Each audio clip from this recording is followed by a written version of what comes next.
Seja bem-vindo ao Seminário de Teologia e Vida Cristã Palavra da Vida. Você está em mais um curso de teologia cuja proposta é fazer alargar o seu conhecimento na área teológica, um curso descomplicado, contextualizado, provocativo, reflexivo e que faça sentido para a nossa vida cotidiana, porque entendemos que não só a construção conceitual da teologia, respeitando as correntes da teologia construída nesses quase 2000 anos, mas isso só não é suficiente. Nós pretendemos que a partir do entendimento bíblico, dos conceitos esclarecidos, nós possamos reproduzir isso em uma espiritualidade no nosso cotidiano e nas relações. Quem lembra de paramos, anotaram alguma coisa, mesmo aqueles que não estiveram presentes, mas assistiram a aula em casa daquela maneira mais pausada, tranquilamente lá nas anotações.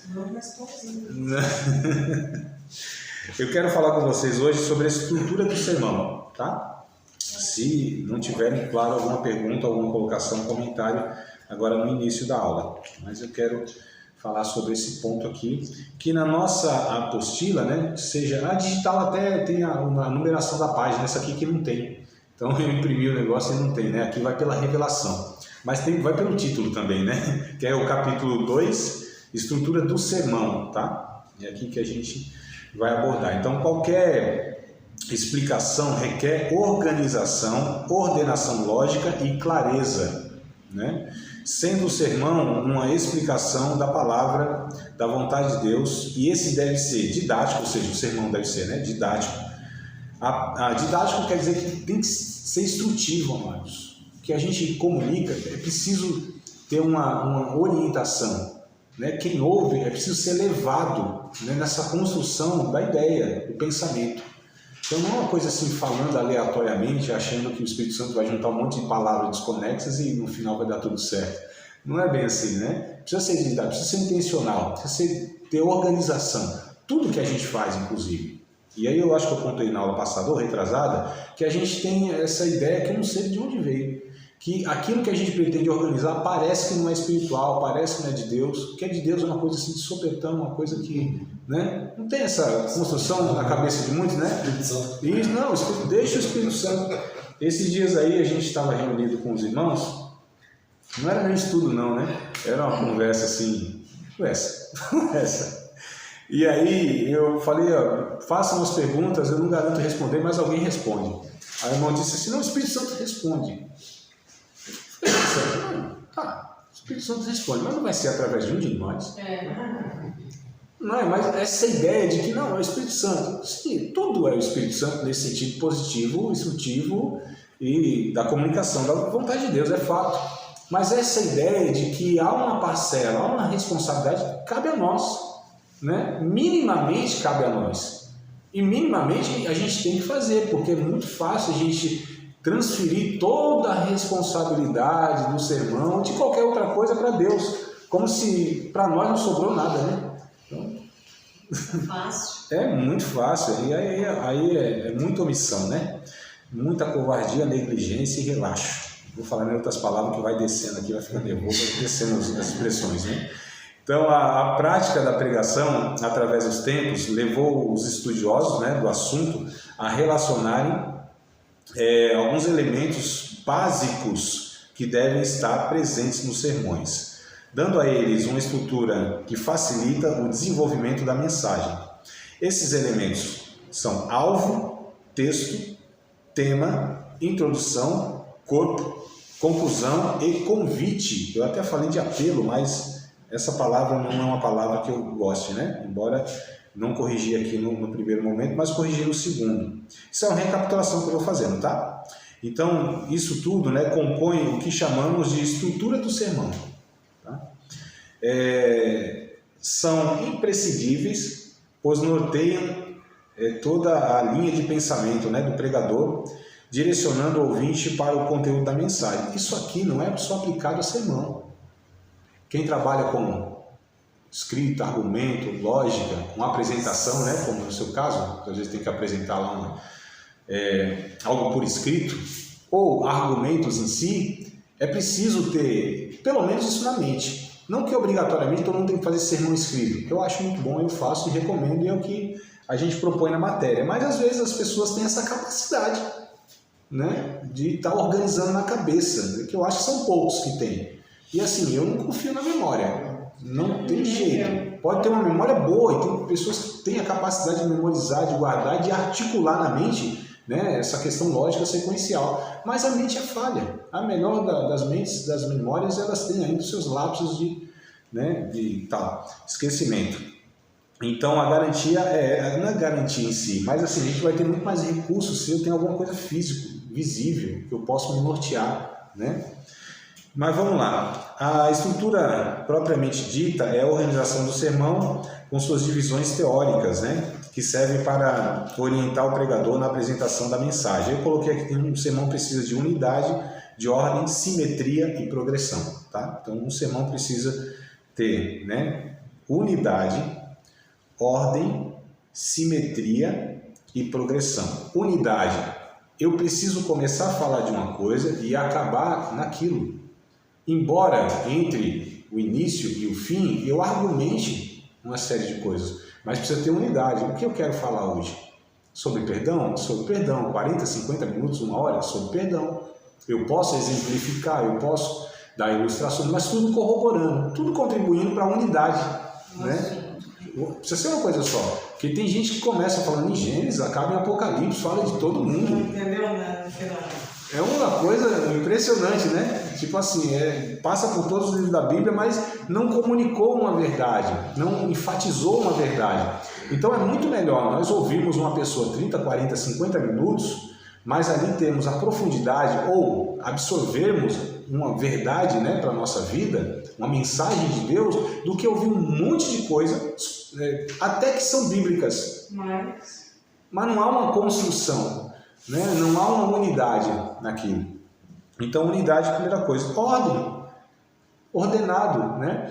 Como eu disse, a questão ela é sequencial, ela precisa ser ordenada.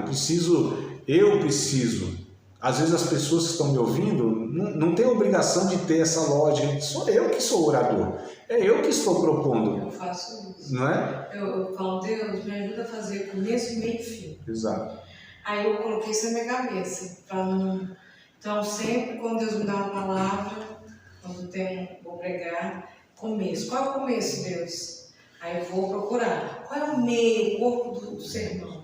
Eu vou procurar. Eu preciso de um fim, Senhor. Um desfecho, né? Um desfecho. Senão fica aquela novela sem fim. Eu coloco na minha cabeça isso e vou em cima assim. Exato. Então, ordem. Precisa ser ordenado, né? Precisa ser ordenado. Faça todas as coisas com ordem e decência. Precisa ter simetria, né? Precisa ser esse negócio alinhado, essa coisa também que ela é harmônica, né? E precisa ter progressão. Ou seja, eu preciso introduzir algo, começar a falar sobre algo e estar acrescentando, né? Você tem uma construção, você tem uma progressão. Isso é o corpo? Seria o corpo? Tudo isso é o corpo, isso é chamado de corpo, né?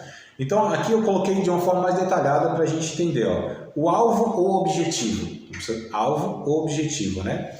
Nessa etapa do sermão, o objetivo ou o assunto, é a mesma coisa, né? O pregador deverá estar inspirado por Deus. Essa inspiração aqui, amados, não é como a inspiração dos apóstolos. É um equívoco muito grande. Eu vejo como uma ilusão do pregador e das pessoas achar que tudo que é falado ali de fato é Deus. Não é, mas eu não posso ter a pretensão de achar que 30, 40, 50 minutos que eu falo é ipsilíteres. É Deus purinho.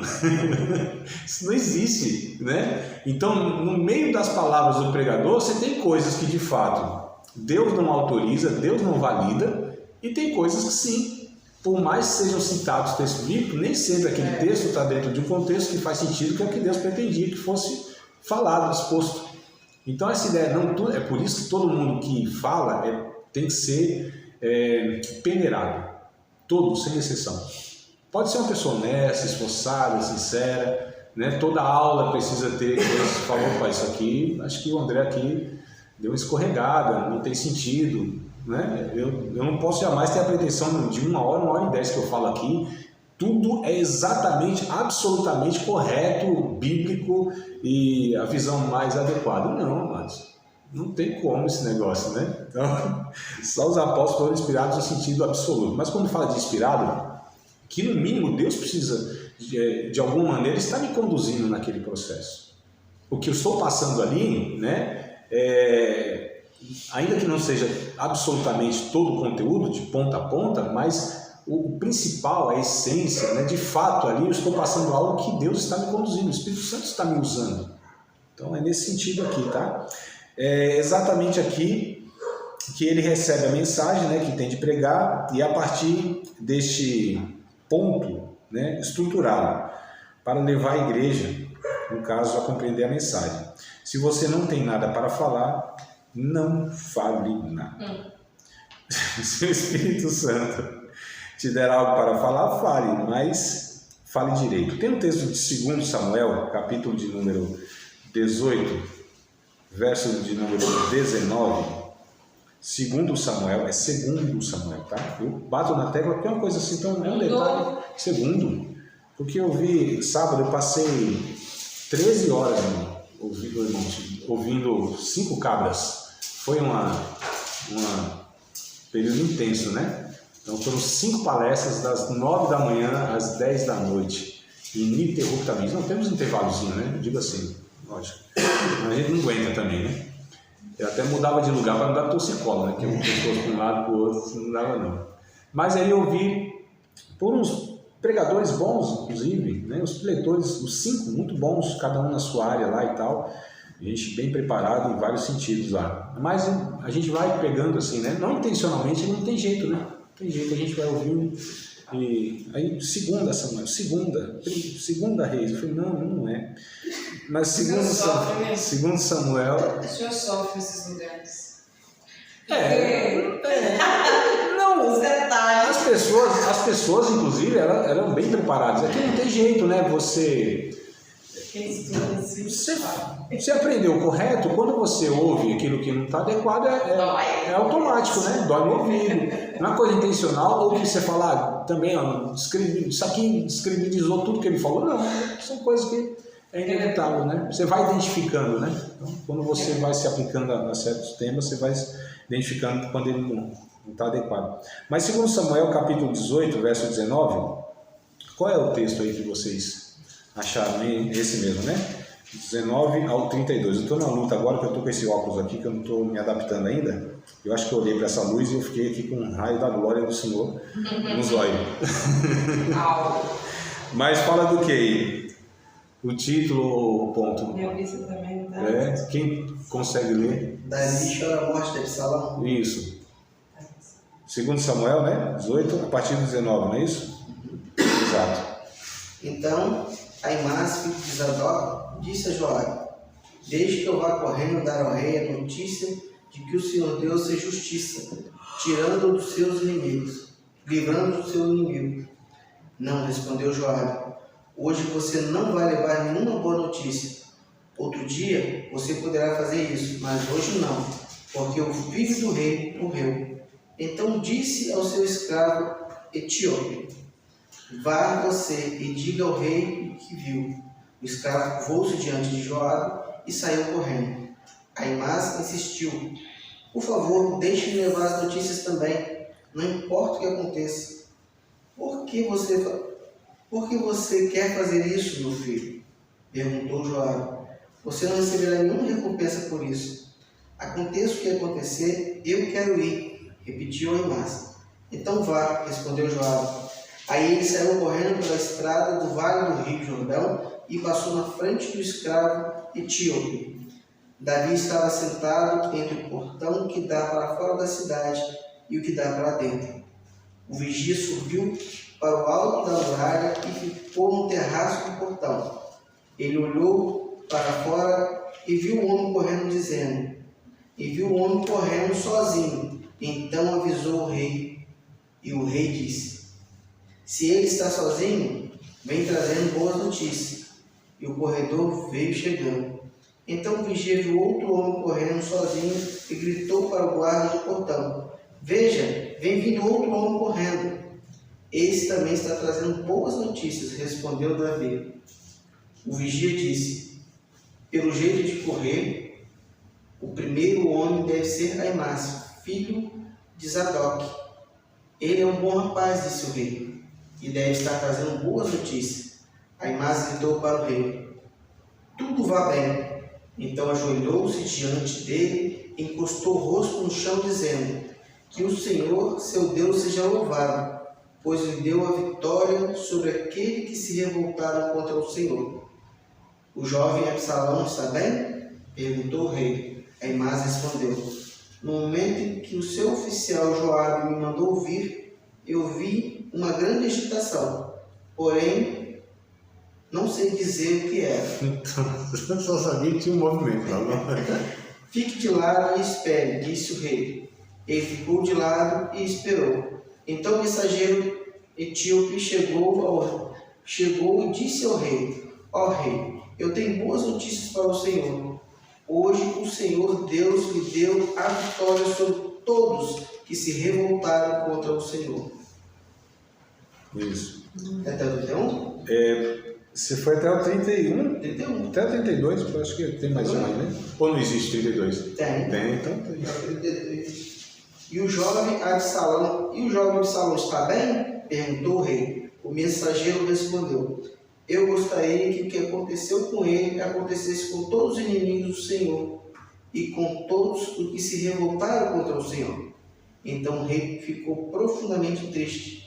Subiu à sala que ficava por cima do portão e começou a chorar.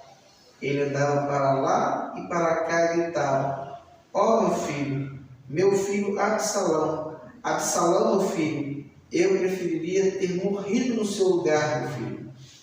Esse texto aí, inclusive, esse último aí, né, a lamentação de Davi sobre o seu filho, foi até o caso do rapaz que ele estava em dúvida, né, o que Deus queria que ele fizesse, saísse da igreja, não saísse da igreja, estava meio insatisfeito lá por uma situação. Falou: o que Deus quer que eu faça na minha vida, né? Saio dessa igreja, né, abro uma igreja, o que eu faço? Aí ele pegou e abriu, né, estava nesse texto, né, meu filho Absalão, Absalão, meu filho, Deus quer que eu abra um salão. Foi a resposta, assim, né? Meu pai. Uma piada por sermão pode. Uma piada por sermão, aula duas, tá? Bíblia, piada tem que ser bíblica, não pode ser assim do chicanice, senão é falta de inspiração, né? Então, brincadeira da parte, vocês não têm noção que vem na minha mente quando eu estou falando pra vocês aqui. O professor soltou a cara de Abraão aqui, que não sabe ler, né? Não sabe O Jacó. Jacó, né? Amava a Raquel, não lia, né? Era analfabeto. Então, queridos, brincadeiras à parte, vocês conseguem se concentrar agora? Depois dessa pataquada aqui? Veja que coisa interessante. Por que eu peguei esse texto? Esse texto, ele nos mostra... Os mensageiros de antigamente era isso aí, eles iam mesmo, né? Tinham que correr e levar os correios, inclusive, né? Os correios, por isso que é chamado de correios, que eles pegavam uma mensagem mesmo e corriam, eram velocistas, maratonistas e corriam mesmo.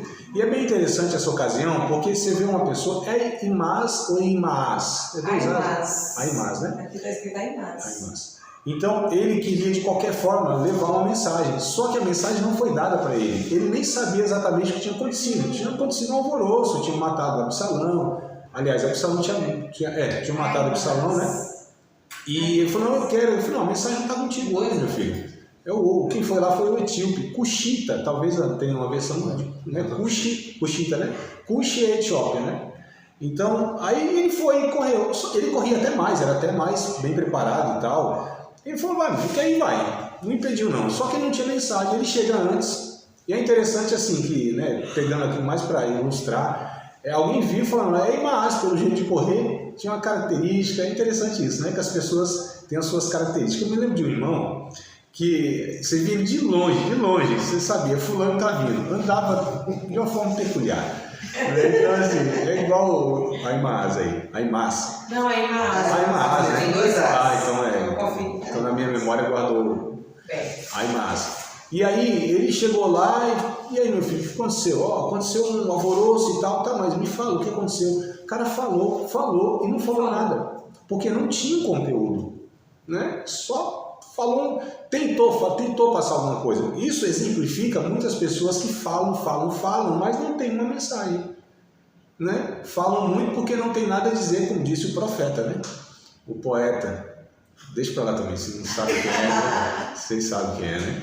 Então, ele exemplifica esse pregador, essa pessoa que fala, mas não tem um conteúdo de Deus, não tem uma mensagem clara, não tem de fato, né, uma mensagem de Deus. Então a gente precisa prestar muita atenção, porque nem sempre as pessoas, por falar, estão transmitindo um conteúdo, estão falando mensagens. Aliás, mensagem não, estão tendo muitas palavras, citando o texto bíblico, mas como a gente já viu, de Gênesis ao Apocalipse, mas não tem uma mensagem de Deus. Amados, não é possível que Deus fale por meio de uma pessoa e isso não tenha um efeito, né, espiritual na vida de quem está ouvindo. Se o coração está aberto, tem essas condições também, esses condicionantes, enfim.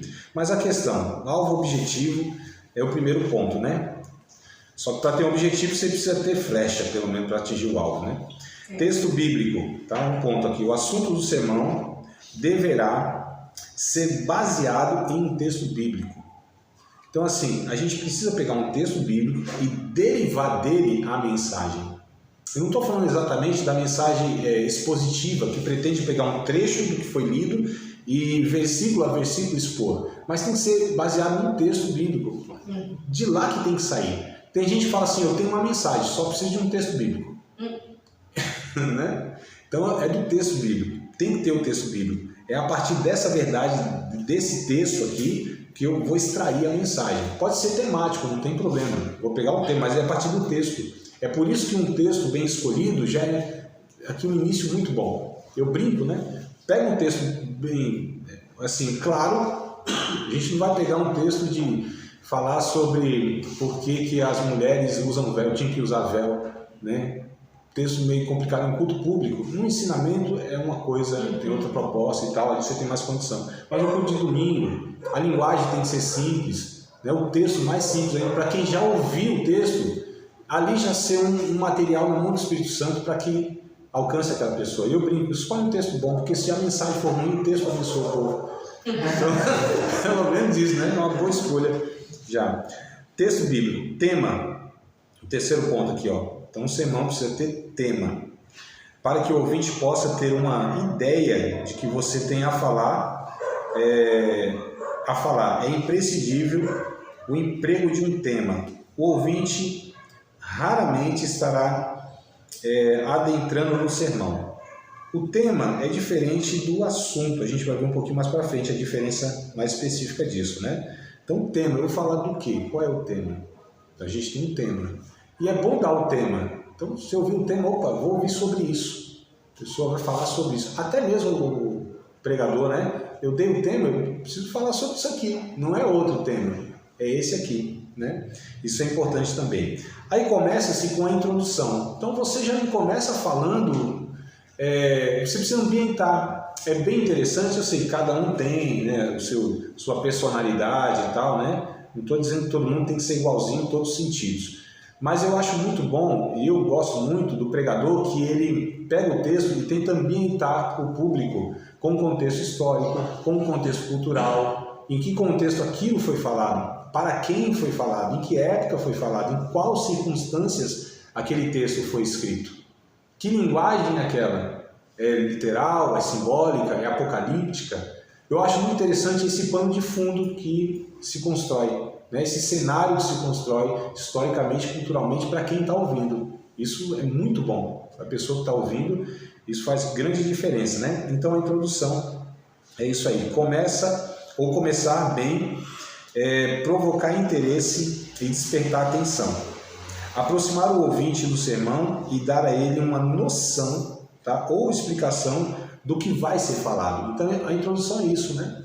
Eu falo, vou falar isso aqui, diga, Amanda. Na introdução a gente pode fazer perguntas. Eu gosto muito de fazer pergunta para instigar o povo a ter a resposta. Sim, tá, é interessante. Você tem sim esses temas interrogativos que a gente chama, né? Que falei de Jesus, né? Para quem iremos nós? Então, assim, geralmente eu dou um tema, assim, depende, né? Mas tem um tema e no subtema ali eu já lanço uma pergunta. dentro daquele assunto que eu quero desenvolver. O bom é o seguinte, é fazer perguntas que a gente vai responder. Não, aí depois, não, é no corpo e no final Sim, vem a sim. resposta. Um dia eu coloquei o título lá da mensagem, né? Por que o justo sofre? Esqueceu. Essa foi a meu marketing. Porque, irmãos, domingo que vem eu vou pregar por que o justo sofre. Você sabe por que a explicação do sofrimento do mundo, das mazelas do mundo? O povo falou, eita, agora eu vou saber o porquê que eu sofro, né? Eu comecei o sermão, li em Jó, que eu me lembro, foi Jó, foi alguma coisa relacionada, mas contei a história de Jó, né? Que eu acho que é uma das mais emblemáticas que a gente tem, né? Sobre o sofrimento do justo, né? Não é do injusto, não é do justo. E eu falei, irmãos, aquilo que Agostinho de Hipona não falou, aquilo que São Tomás de Aquino não falou, aquilo que Lutero não explicou, não vai ser eu que vou fazer isso. As irmãs já se decepcionaram. Assim. Brincadeira, Renato. Eu comecei falando isso mesmo. Até pronto, né? É um recurso que eu tenho. Então, até para mim ficar à vontade, o povo também, né? Que às vezes é aquela tensão, né? Mas aí eu tentei de fato responder biblicamente, né? Por que o justo sofre? Quais são as explicações? De fato não existe, mas a gente pode pensar, né, em algumas questões, o pecado humano, né, toda a questão da realidade do mal no mundo, né, o ser humano na sua condição, enfim, mas foi uma pergunta. Mas quando a gente lança uma pergunta, a gente tem que tentar responder, porque senão fica um negócio solto no mar, né? Isso. Então, mas sim, claro que pode, a introdução pode ser um questionamento. Depende muito do texto, depende do que você está abordando, né? Então, a introdução vai depender de uma série de fatores, né? Mas tem que ter uma introdução, que é isso que vai iniciar, o que vai ser falado é isso, nesse contexto aqui, dá um pano de fundo, eu acho muito interessante. Por exemplo, quando a gente vai falar das cartas de Paulo, todas as cartas de Paulo é direcionado ou a uma comunidade ou a um indivíduo, e tem um tema, todos sem exceção. Então você pega lá Efésios, por exemplo, o tema de Efésios é o corpo de Cristo, é a unidade. Ah, vou falar do capítulo 6, lá do verso 9, verso 10, né? Verso 10 até o 20, lá, batalha espiritual, o soldado cristão. Mas esse texto, do 10 ao 20, ele não está desligado, desconexo do restante dos outros 5 capítulos que vem para trás, irmãos. É uma carta, o tema é um só. Paulo não está tratando de nada distinto no capítulo 6, que é o último capítulo. Né? Então, olha a necessidade de quem vai escolher um texto entender que aquele texto está dentro de um contexto. Não é só esse contexto micro, próximo, né? É todo o contexto, ou seja, toda a carta. Ah, vou falar sobre a carta de Paulo aos Coríntios, primeiro aos Coríntios, vou falar. Então, é bom entender todo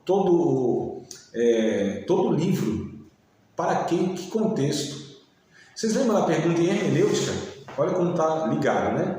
Quem escreveu, quando escreveu, por que escreveu, como, onde. Todas essas perguntas elas devem ser respondidas, né? O pregador tem que ter isso em mente e tem, lógico, que adaptar isso e traduzir ali na mensagem, né? Mas vamos lá, introdução. Aí vem o corpo, né? O corpo. Essa é a principal parte, onde deverá estar o conteúdo, né, de toda a mensagem. Ordenado de forma lógica e precisa. Quero dar uma pausazinha aqui também. A gente pensa que a questão lógica, o racional, ele também é uma coisa não espiritual, né? Não é mais. Meu Deus do céu. Existe a lógica do negócio. Existe o racional, ele não é contrário, não é avesso ao espiritual. A gente se comunica como? Como que Deus se comunicou conosco? O que é a Bíblia? Se não uma transmissão racional. Deus fala à mente, ao entendimento, não é? Quando fala Deus fala ao meu coração, o que é? Que raio de comunicação é essa de sentimento para sentimento? Tem uma lógica, né? Não é só uma questão, não estou nem magnética, né? Desse tipo, é uma comunicação, nós somos seres racionais. A gente não está falando aqui de um racionalismo. Nós estamos falando de uma comunicação que deve ser entendida, ser levada à mente das pessoas. Como é o nosso culto, amados, que nós já falamos diversas vezes aqui, que é o Romanos 12, a base é essa, Romanos 12, verso 1 e 2, lembra desse texto?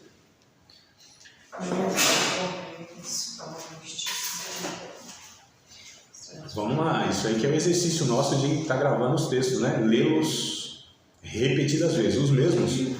Até gravar. Até gravar. Romanos capítulo 12, verso 1. Só um, acho que é 1 ou 2, mas acho que é um que já tem aí a expressão, né? Do culto racional, não é isso? Ó, meus irmãos, pela compaixão de Deus, que apresenteis vosso corpo como um sacrifício vivo, santo e agradável a Deus, que é o vosso culto racional. Isso, culto racional. Então a pessoa precisa ouvir e aquilo fazer sentido, atingir um entendimento. Nós não seremos transformados por uma mensagem que atinge apenas as nossas emoções. Nunca. Podem nos fazer chorar, se arrepiar, se alegrar, tudo isso é legítimo. Tudo isso é legítimo. Porém, isso não transformará as nossas vidas em absolutamente nada. O momento pode ser o êxtase. O momento pode ser assim, posso cair no chão, me acabar de chorar, posso lavar a alma, posso, né? Mas é o momento. Saiu dali, nada, absolutamente nada foi mudado dentro de ninguém, que foi atingido apenas esse aspecto emocional, sensorial. E a gente que é pentecostal, né? A gente, pelo menos o que eu conheço os irmãos aqui, pentecostal, a gente dá muita ênfase, né? Essas questões do sentir, tal, a presença de Deus, isso é legítimo, como eu disse, irmão, mas isso não é o suficiente para transformar a vida de ninguém. É entendimento, é compreensão, não tem outro caminho. É isso que Deus propôs. É isso que Deus, não é questão de vertente teológica, Deus propôs isso, mudar as nossas mentes, o nosso entendimento, a categoria daquilo que nós pensamos. É isso que precisa ser transformado, porque enquanto isso aqui não for transformado pela palavra de Deus, não tem jeito. A gente vai em culto, vem em culto, a gente se derrama, se acaba na lágrima e tudo mais, e sente a presença de Deus, mas as coisas não são transformadas. Então é preciso ter esse entendimento de que a mensagem precisa ter a sua forma lógica, né? E precisa também. Neste ponto também deverão ser abordados algumas aplicações utilizadas durante o sermão, como ilustrações, figuras de linguagem, material de preparação. Isso aqui são recursos excelentes, amados. O que é ilustração? O termo já fala, vai dando um brilho, né? Dá uma ilustrada. Então, uma verdade, ela é muito melhor comunicada através de histórias. Histórias é uma coisa, uma ilustraçãozinha é uma historieta, coisa assim, né? Então, pode ser engraçada, dramática, diferente dessa questão, mas essa ilustração, você ilustra. A pessoa guarda muito mais uma historieta, alguma coisa, né? Nesse sentido, então precisa ter, é bom que tenha, precisa como obrigação não, mas é bom, são recursos de linguagem, tá? Então linguagens, né? Figuras de linguagem e ilustrações também vão ajudar bastante. Não deve se exagerar, né? Ilustração uma, duas, senão às vezes vira assim uma contação de história também, né? Igual as piadas, né? Dependendo, né? Já é procedência maligna. Não, porque vira um stand-up, né? Vira um stand-up gospel, né? Então a pessoa não é levada muito a sério, porque tudo que ela fala, ainda que tenha o conteúdo sério, mas a forma que é falada, né? O recurso que é falado, que é a ironia, que é essa questão desse humor, se for desmedido, as pessoas ouvem, é uma verdade, né? Não é bem por, são recursos, mas tem que ser dosado. A ilustração é a mesma coisa. Então não vai contar 4, 5, 6 histórias, né? Ilustrações que elas ajudam mais em dosagem correta. Então tem um corpo que é tudo isso, é a mensagem em si, né? E aí vem a conclusão, como a Ana Maria disse, tem que ter um final, senão fica aquela novela enfim, né? Então, uma conclusão desanimada deixará os ouvintes desanimados. Baseado no objetivo explícito do sermão, a conclusão é uma síntese, tá? Uma síntese do mesmo. E deve ser uma aplicação final à vida do ouvinte. Isso aqui eu acho interessantíssimo. 2 pontos. É uma síntese. O que é a conclusão? Não é repregar tudo, né? É que eu pensei aqui naqueles casos que eu já vi, o pregador vai lá, entrega lá a mensagem, aí vem depois a pessoa que quer falar ou quer acrescentar, mas a mensagem foi entregue, né? Quem estiver dirigindo o culto, responsável pela finalização do culto, finaliza o culto, pelo amor de Jesus Cristo, nosso Senhor. Não vai querer pregar ou corrigir. Né? A gente vê essas práticas aí, isso aí é muito ruim. A questão é, então a síntese é esse resumo mesmo, né, do que foi falado, ponto ou alguns pontos, de uma forma breve.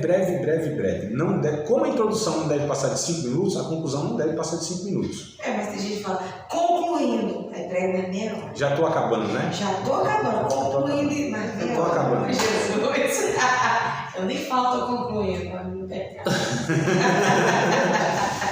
Não, mas é horrível isso, né? Porque, nossa, já está acabando, não acaba nunca. Parece o burro do Jurek, já está chegando, não chega nunca.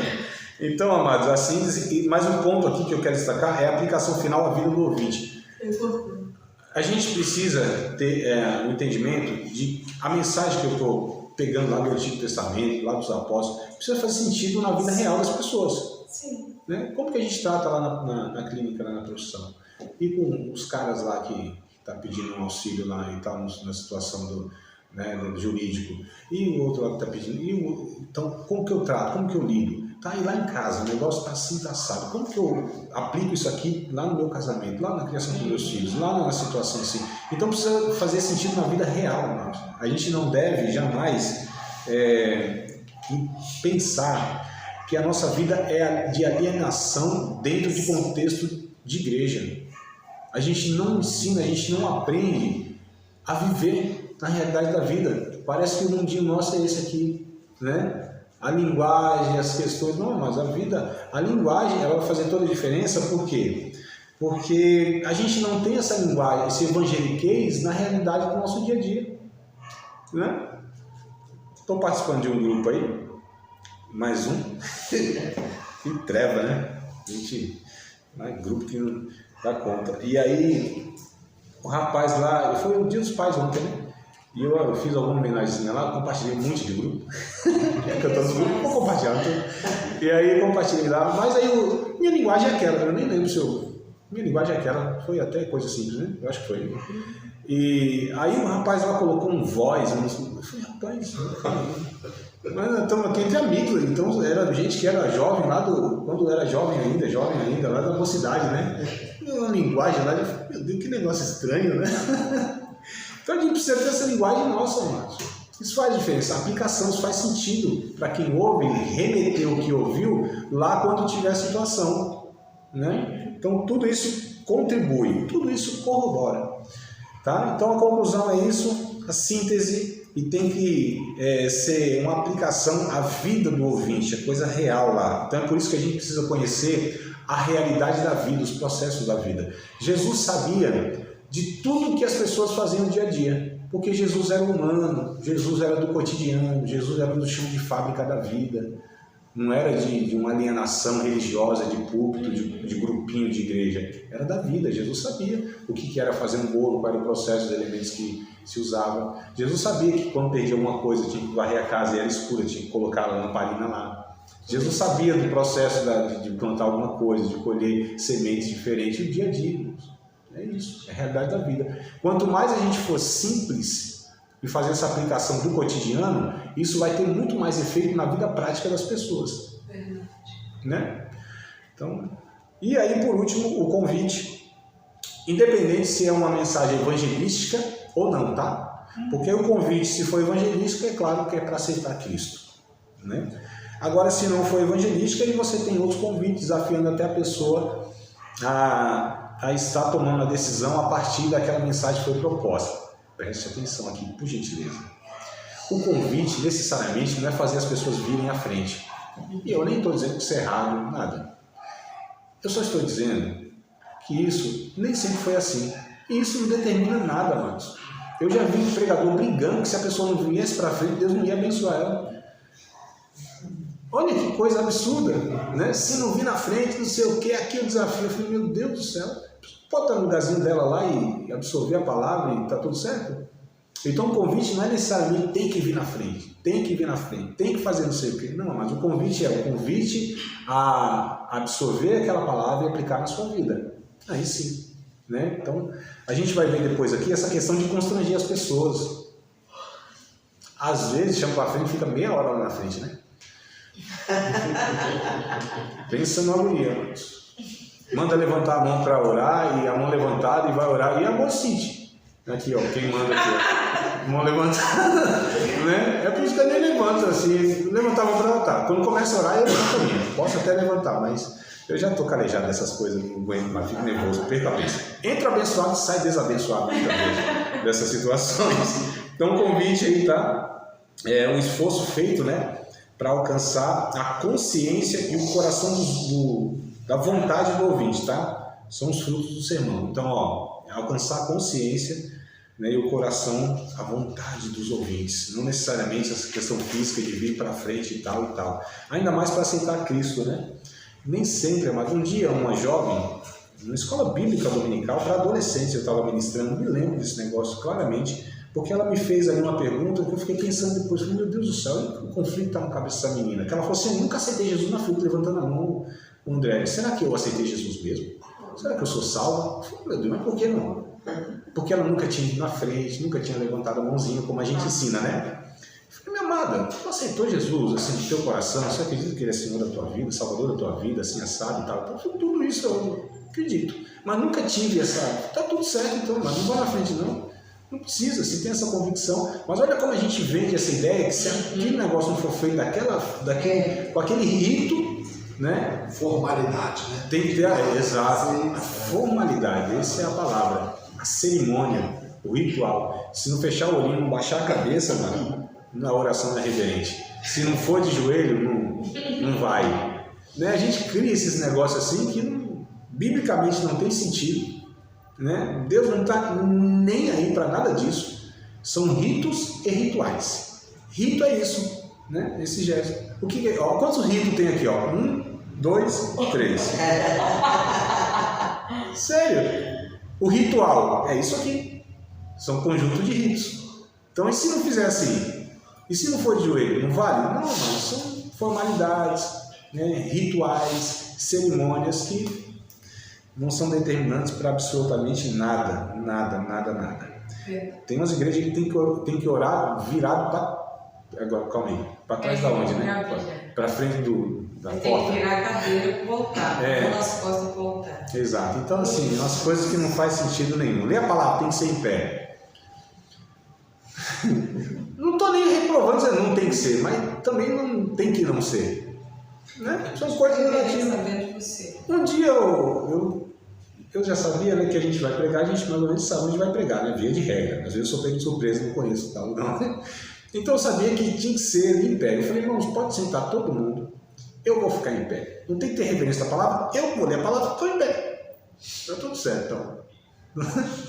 Agora, lógico, o pregador, ele não é maior do que a congregação onde ele vai. Eu não vou chegar no lugar e mudar doutrinariamente absolutamente nada. Né? Então a gente precisa conhecer para respeitar isso também. A gente não vai também prejudicar os irmãos, mas é bom ensinar quando tem oportunidade. Objetivo, alvo e assunto, aí na página seguinte, um pouquinho para frente. Objetivo, alvo e assunto. Todo sermão deve ter inspiração divina, todo sermão. E já, né, comuniquei para vocês, inspiração divina não é a questão que a pessoa absolutamente tudo que fala é de Deus, mas que deve ter essa condução de Deus aí na vida da pessoa, no assunto em si. Um sermão sem unção, ou seja, sem autoridade, ainda que tenha uma excelente estrutura, não apresentará poder para conversão, consolação e edificação. Então não adianta também ter todas essas técnicas, todas essas regras, né, se não tiver a graça de Deus, se não tiver de fato quem está transmitindo uma responsabilidade, um compromisso com a fé, com Deus, com a palavra, tá? Então, não é que essas coisas, elas são a essência. Essas coisas são importantes e ajudam, né? Mas é claro que tem coisas aí muito mais essenciais, né? Devemos lembrar que ao transmitir um sermão, não estamos transmitindo conhecimento humano, mas a palavra de Deus.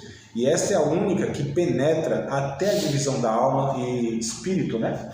Portanto, é fundamental a unção, ou seja, a virtude do Espírito Santo, a autoridade do Espírito Santo. Isso que eu quero dizer quando eu falo de unção. Autoridade, a certa virtude do Espírito Santo, né?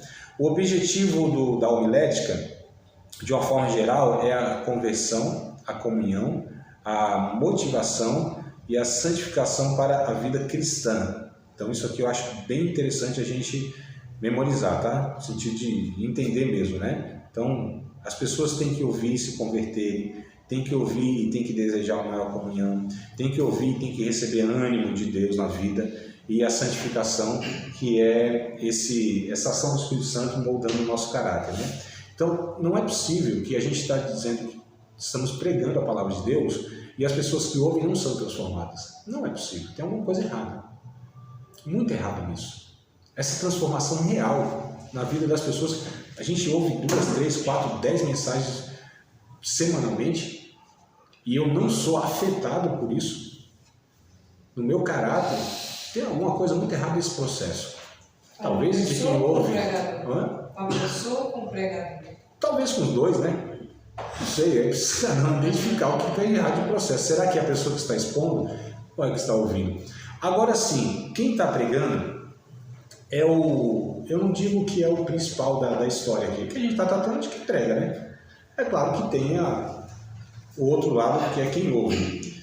Mas assim, quem prega, se prega de fato adequadamente a palavra de Deus, a vida diante de Deus, aquela coisa toda, quem ouve de uma maneira, ainda que rejeite e ainda que não pratique, mas assim, alguma coisa foi afetada lá.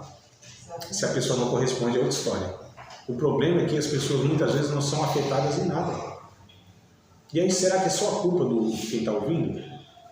A responsabilidade de quem está ouvindo? Será? Então é fácil também a gente só colocar a culpa nos ouvintes, né? Então a gente precisa fazer uma meia-culpa aí e analisar esse trem aí, tá? O assunto de uma mensagem, aqui vocês estão acompanhando aí? Estão conseguindo? O assunto de uma mensagem é algo particular entre o pregador e Deus. Então, amados, quem é que nos dá a mensagem? É Deus, não é? É Deus.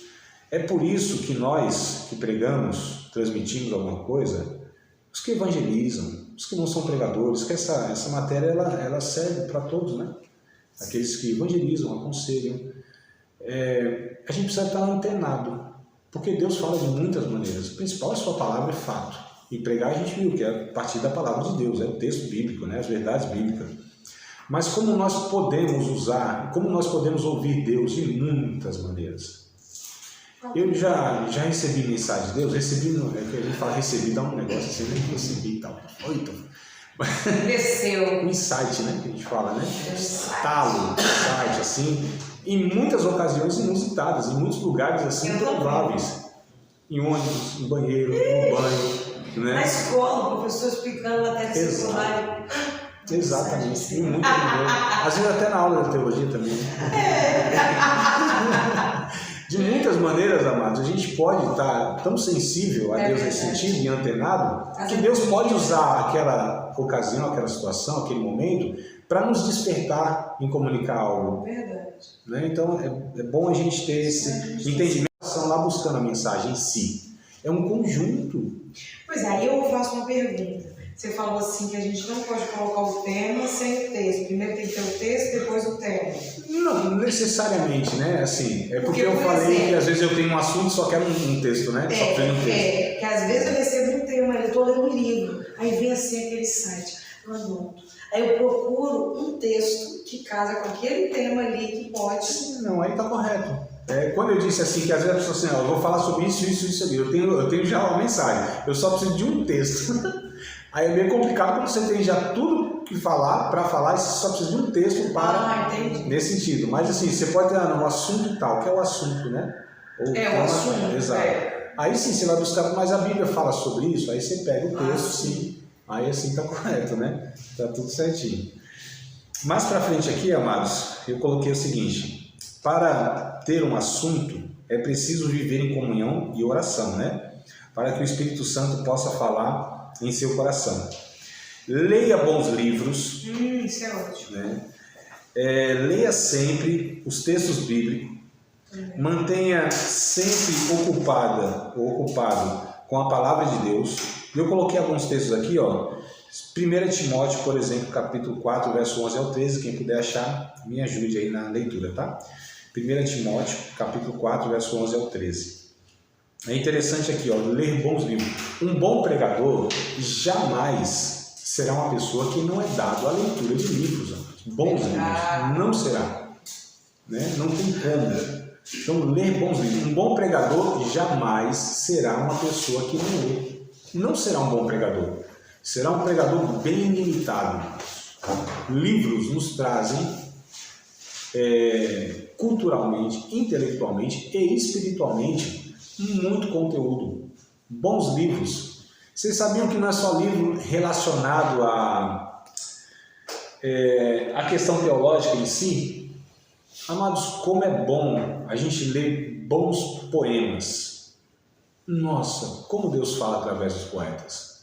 Às vezes os profetas não estão dando conta, Deus fala através dos poetas. Né?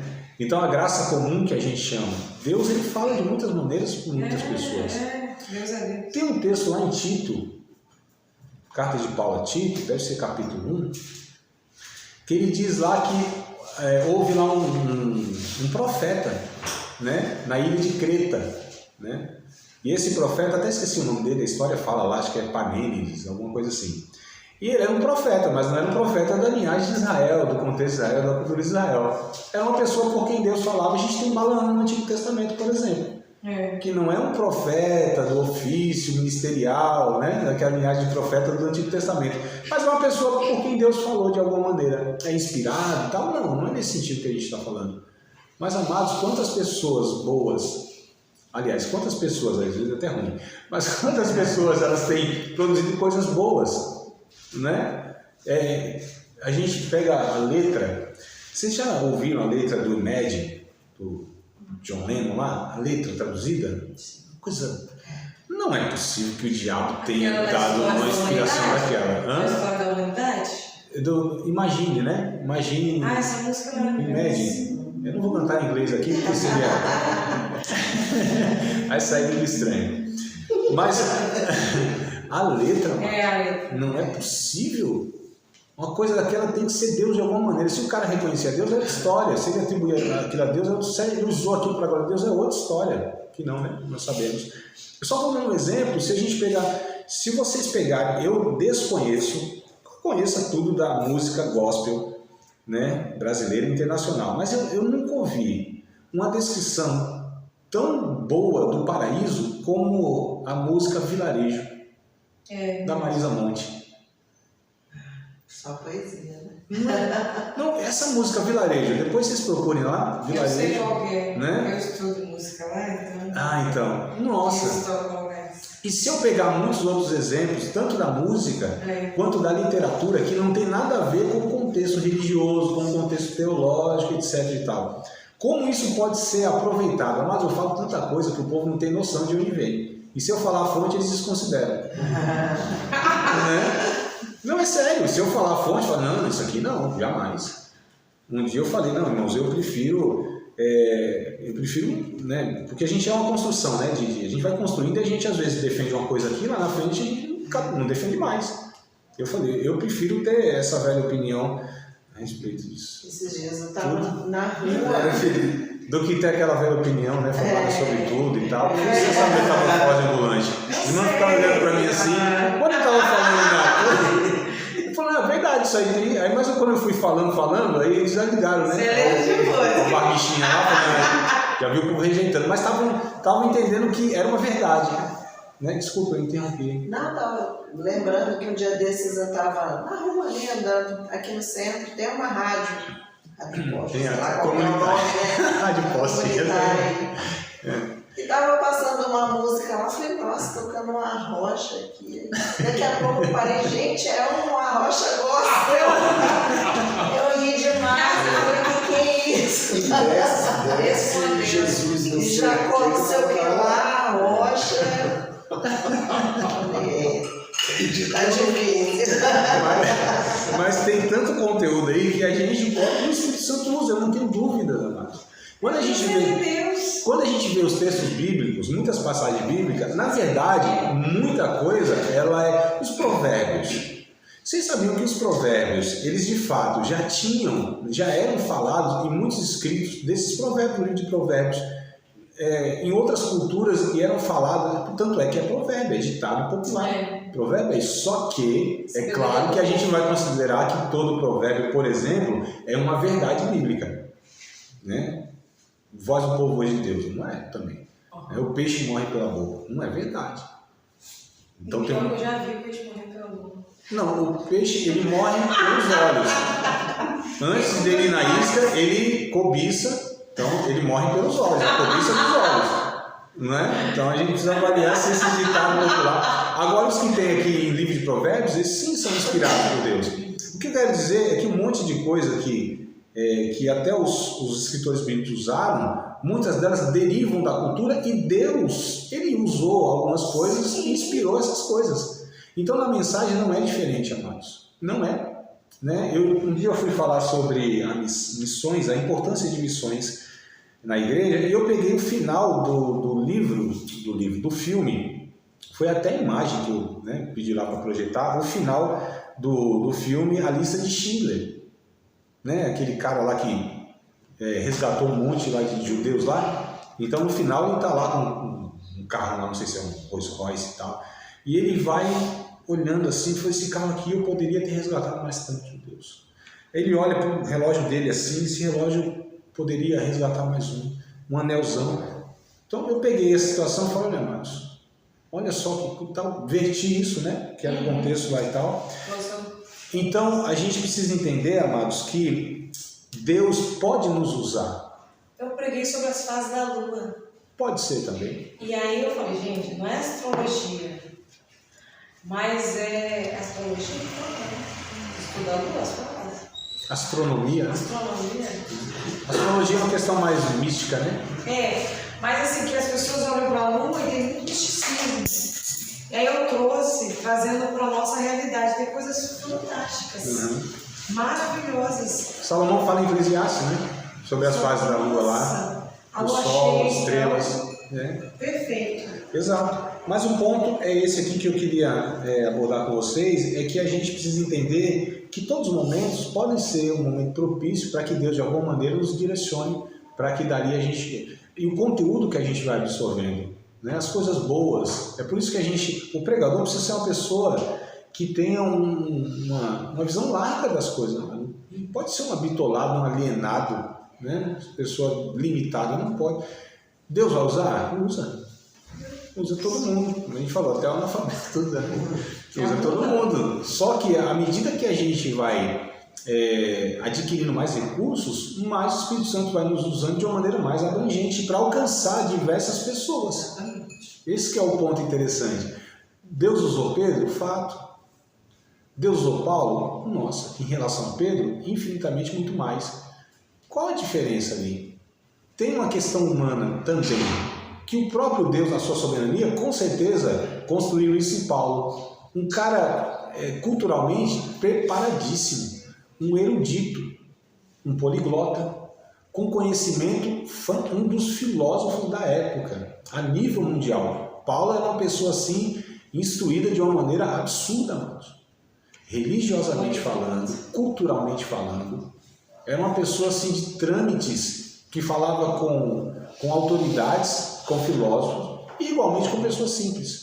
Então Paulo ele foi usado por Deus em todas as possibilidades. Pedro foi usado mais num contexto lá bem limitado. Agora, quem nós queremos ser? Essa pessoa que é usada nesse contexto limitado ou aqueles que vão por Deus granjeando, para usar uma linguagem bíblica, granjeando mais e mais condição para que seja mais usado? Eu quero ser essa pessoa. Eu quero ser. Então, bora lá. Eu lancei, nem onde eu estava mais, eu pedi para ler 1 Timóteo, não foi? Capítulo 4, verso 11 ao 13. Se alguém puder ler, por favor. Quem achou, pode ler, por favor. Recomende e ensine essas coisas. Não deixe que ninguém o despreze por você ser jovem, mas para os que creem, seja um exemplo na maneira de falar, na maneira de agir, no amor, na fé e na pureza. Enquanto você espera a minha chegada, dedique-se à leitura em público das Escrituras Sagradas, à pregação do Evangelho é o ensino cristão. Isso é uma versão um pouco diferente que tem na minha memória aqui, né?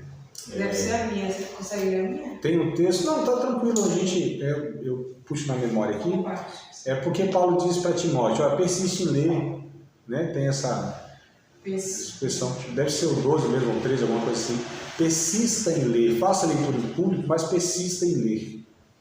Olha que coisa interessante. Paulo, o meu é esse. Paulo, persiste em ler. Exato. Exortar e ensinar. Isso, até coragem. que eu vá. Olha, encoraje, instrua, ensine, persista em ler. Não era a Bíblia não que Paulo estava recomendando. Né?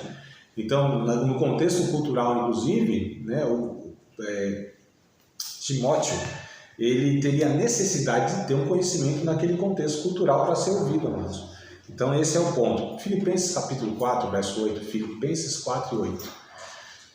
Paulo disse o seguinte: no demais, irmãos meus, tudo que é puro, tudo que é amável, tudo que é virtuoso, tudo que é de boa fama, se há alguma virtude, se há algum louvor nisso, seja isso que ocupe o vosso pensamento, ou nisso pensar, dependendo da versão, né?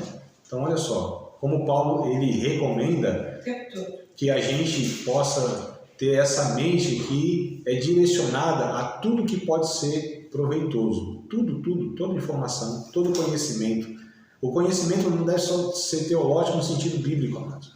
O conhecimento, eu acho bem interessante porque, assim, às vezes a gente tem a ideia de que a sabedoria de Salomão foi dada assim, tipo num combo, né? Um download, que Deus desceu assim no sonho. Lembra que teve o sonho lá e pediu sabedoria, e Deus, né, desceu um download, instalou assim no HD dele e veio tudo prontinho, né? Quando a gente lê Eclesiastes capítulo de número 1, se vocês quiserem me acompanhar aqui no texto, só para comprovar que de fato é isso aí. Eclesiastes capítulo 1, Salomão, com toda essa dádiva de Deus, da sabedoria. Só que é interessante, né? Porque as pessoas pensam que é assim, né? Não, na oração não consegue tudo. Na oração, não, na oração, vamos orar, que Deus vai dar mensagem, vai dar toda a mensagem. Não é bem assim, amados. Não é isso que a Bíblia nos ensina. Né? Então, Salomão teve sabedoria de Deus? Fato, foi Deus que deu. A Bíblia diz que Deus que deu sabedoria, ele sim. Mas houve um processo na vida de Salomão. Ele mesmo diz isso aqui, no verso de número 13. Olha só. Aliás, vou ler o 12 só para falar. Eu, o pregador. Então, né? Ele, o pregador, Salomão, fui rei sobre Israel em Jerusalém e apliquei o meu coração a esquadrinhar e a informar-me com sabedoria de tudo quanto sucede debaixo do céu. Essa enfadonha ocupação deu Deus aos filhos dos homens para nela se exercitar. Ele reconheceu que o negócio é enfadonho mesmo, né?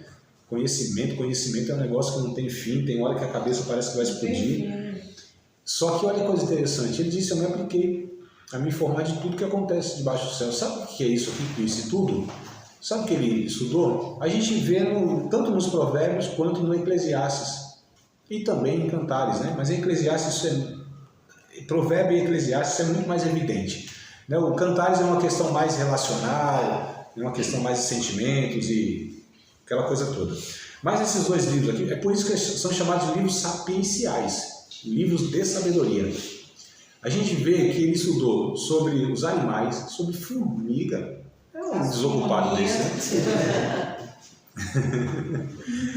Esse homem não era espiritual, não. Tem um homem aí na história recente que eu digo, poucos séculos para cá, Jonathan Edwards, muito famoso, um dos pregadores, que é aquele sermão, Pecadores na Mão de um Deus Irado, né? Um homem espiritual que pregava segundo alguns relatos, que algumas coisas eu penso que ser meio mitológica, que o povo gosta de enfeitar o pavão. Mas aí, esse sermão, Pecadores na Mão de Deus Irado, um homem que era usado com um poder, uma autoridade assim, muito grande espiritualmente, escreveu um tratado sobre formigas. Sabe o que é um tratado? Não é um livro, não. Um tratado é um calhamaço. É sobre formiga. Um homem espiritual desse escreveu sobre isso. Salomão, os animais que ele pega, ele conhecia o processo, características, né? Como eu falei, de formiga, e mais sobre as plantas. Então o cara estudou sobre botânica. Ciência, né, sobre a astrologia ou astronomia. Então eles estudam sobre tudo que podia ser estudado na época. Sim. Amados, a física quântica para nós, de alguma maneira, a gente pode... Eu não estou forçando aqui, não é para a gente ser doidão e ficar procurando Deus e... Não. Eu estou dizendo que todo esse conhecimento, de alguma maneira, dá para verter, e isso pode ser vertido em algo espiritual, em uma mensagem, porque Deus é revelado em todas essas coisas. Tudo. É a gente que é alienado que acha que Deus é Deus de igreja. Deus não é igrejeiro, não. Deus não é evangélico. Sim, Deus não é evangélico. Deus não pertence à linhagem teológica da história da igreja. Né? Então a gente precisa entender que isso vai contribuir muito para que a gente possa ser um comunicador muito melhor, tá? E tem que ser antenado. Karl Barth, um dos principais teólogos também recentes, né? Recentes que eu digo, poucos certos para cá. Ele diz o seguinte: o bom pregador precisa ter na mão a Bíblia e na outra o jornal. Já ouvi bastante. Né? Ou seja, precisa ter conhecimento bíblico, fato. É a matéria principal, é o material principal. Mas precisa ser uma pessoa antenada nesse mundo. Saber o que está acontecendo. Inclusive o pregador precisa falar, lembra se a gente voltar um pouquinho na minha fala, sobre a vida real das pessoas? Então a gente precisa fazer esse link, né, entre a questão bíblica e a vida real. E se eu não conheço os processos, se eu não conheço o processo da vida real, se eu não conheço o contexto da atualidade, cenário cultural, cenário político, cenário, né, econômico, cenário mundial, como que eu vou conseguir fazer essas ligações, amados? Então a gente precisa crescer nesse sentido aí. Isso, para encerrar aqui a nossa aula, essa última leitura aqui, ó, a grande questão é como Deus fala conosco. Aliás, a grande questão é como Deus fala conosco. A forma de Deus falar é individual e peculiar, né, ou particular. Algumas pessoas acreditam que Deus fala somente de forma sobrenatural, né? Tipo assim, um anjão vai vir trazer a mensagem, ou pela revelação, pela visão, ou pelo sonho, através da oração. Não é bem assim, pode ser assim também. Entretanto, Deus pode falar com você, comigo, conosco, de todas as formas possíveis. Fica atento, inclusive aquelas que você menos imagina, no ônibus, em casa, no trabalho, não sei o que mais aqui, que eu não estou enxergando mais nada dessas horas. No bairro, né? No banho.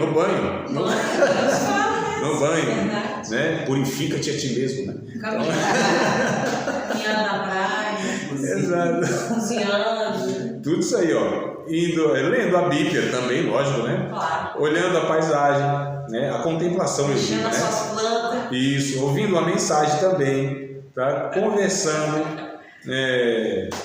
pensando, refletindo, através de pessoas, né? Ou de coisas, tá? Em sonho também, em visões. A gente não desconsidera isso também, né? Em meios diversos, em meio a uma crise, amados, uma coisa boa que a gente fica sensível e consegue extrair um bocado de coisa ali. E as pessoas se identificam, né? Porque são coisas que acontecem na vida de todo mundo, tal, crise. Ouvindo testemunhos através de crianças, as criancinhas, bichinhas, fala tanto pra gente. Fala sobre egoísmo, sobre irritabilidade, descontrole. Esses anjinhos assim ensinam tanto pra gente, né? Não é só sobre a pureza e inocência não que a gente fala. Enfim, então por uma música, ouvindo a música, né? Em seu lazer, em um acidente, em uma lição de vida, viajando, enfim, aqui tem uma infinidade de possibilidades quando a gente está aberto, né? A estar contemplando tudo isso aí. Como eu disse, Salomão, ele observava tudo, Jesus fazia isso, como eu já falei também. Amados, é isso. Então é por aí que a gente entende que Deus quer se comunicar com a gente. Não é só na Bíblia, não. Claro que tudo isso precisa de alguma maneira ter ligação com a verdade bíblica, né? Não é que a gente vai viajar muito. Participar de mais uma aula de um dos nossos cursos, Seminário de Teologia, Vida Cristã, Palavra da Vida. Espero que tenha te abençoado, não só alargado o seu conhecimento teológico, mas que tenha também atingido o teu coração para que você possa, a cada dia mais, reproduzir a vida de Deus nas suas relações cotidianas. Se você ainda não é aluno oficial de um dos nossos cursos, se inscreva aqui no contato que vai aparecer do WhatsApp. Também nos siga nas redes sociais, se inscreva no nosso canal, compartilhe à vontade e Deus